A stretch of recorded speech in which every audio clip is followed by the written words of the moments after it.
তাফসিরে কাবীরের ভিতরে একটি ঘটনা এসেছে, হযরতে মূসা আলাইহিস সালাম আল্লাহর সাথে কথা বলতে যেতেন। এমন সময় দেখেন একটা কবরে আযাব হচ্ছে, তিনি আফসোস করলেন এবং আল্লাহর সাথে কথা বলার জন্য চলে গেলেন। এবার তিনি ফেরার পথে দেখেন যেই কবরে আযাব হচ্ছিল সেই কবরে কোনো আযাব নাই, কবর থেকে জান্নাতের ঘ্রাণ আসতেছে। বলেন সুবহানাল্লাহ, একটু জোরে সোরে বলেন না সুবহানাল্লাহ। মূসা আলাইহিস সালাম অবাক হয়ে গেলেন, যাওয়ার সময় দেখলাম কবরে আযাব, এখন দেখি কবরে কোনো আযাব নাই, কবর থেকে জান্নাতের ঘ্রাণ। মূসা আলাইহিস সালাম কবরবাসীকে জিজ্ঞেস করলেন, ও কবরবাসী, কি এমন কারণে তোমার কবরে আযাব হচ্ছিল, এখন আবার আযাব বন্ধ, কবর থেকে জান্নাতের ঘ্রাণ? আল্লাহ পাক রব্বুল আলামিন মূসা আলাইহিস সালামের এই প্রশ্ন শুনে ওই কবরবাসীর জবানটা খুলে দিয়েছে। বলেন সুবহানাল্লাহ। কবরবাসী কথা বলতে পারে কি পারে না? অনেকে বলবে হুজুর মৃত ব্যক্তি কথা বলতে পারে কিভাবে? যে আল্লাহ সামান্য গোশতের টুকরা জিহ্বার ভিতরে কথা বলার শক্তি দিতে পারেন, সে আল্লাহকে মৃত ব্যক্তির কথা বলার শক্তি দিতে পারেন না?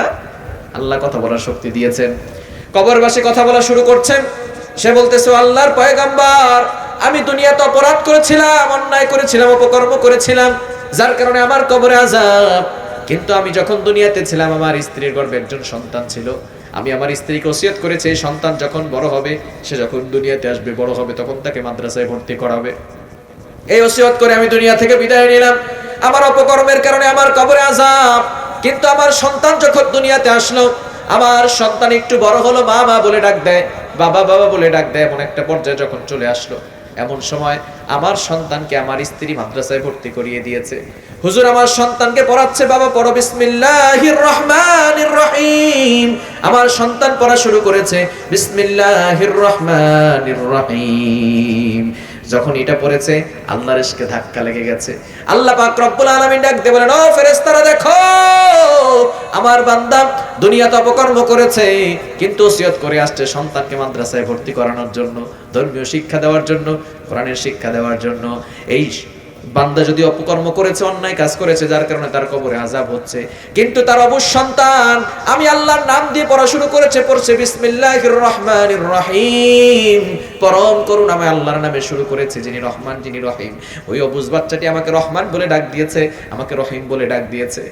ওই অবুঝ বাচ্চাটি আমাকে মেহেরবান বলে ডাক দিয়েছে, দয়াময় বলে ডাক দিয়েছে।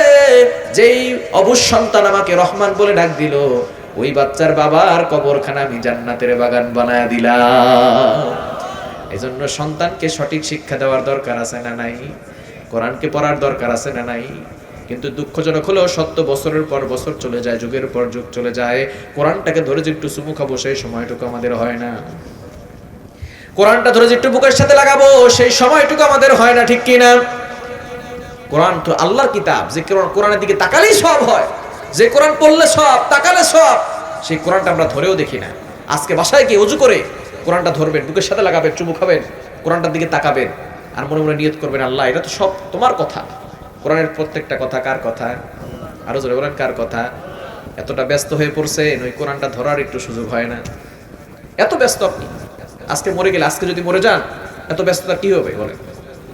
অনেক কাজ তো আপনার বাকি আছে, কালকে এটা করবেন, তারপরে দিন এটা করবেন, অনেক কাজ তো আপনি লিখে রাখছেন, মনে মনে চিন্তা করে রাখছেন, যদি আজকে মারা যান কি হবে আপনার? যাদের জন্য করতেছেন তারা কেউ কি আপনার সাথে থাকবে? আজকে রাতে আপনার সাথে ঘুমাবে? আপনাকে ঘরের ভিতরে ঢুকাবে? আপনার স্ত্রী যার জন্য করতেছেন, আপনার সন্তান, আপনার মা, আপনার বাবা, আপনার ভাই, আপনার বোন, কেউ আপনার সাথে থাকবে না, কেউ আপনার সাথে থাকবে। এখন মরে দেখেন আপনার লাশটা উঠানে রাখবে, উঠানে হয়তো মসজিদের সামনে রেখে দিন।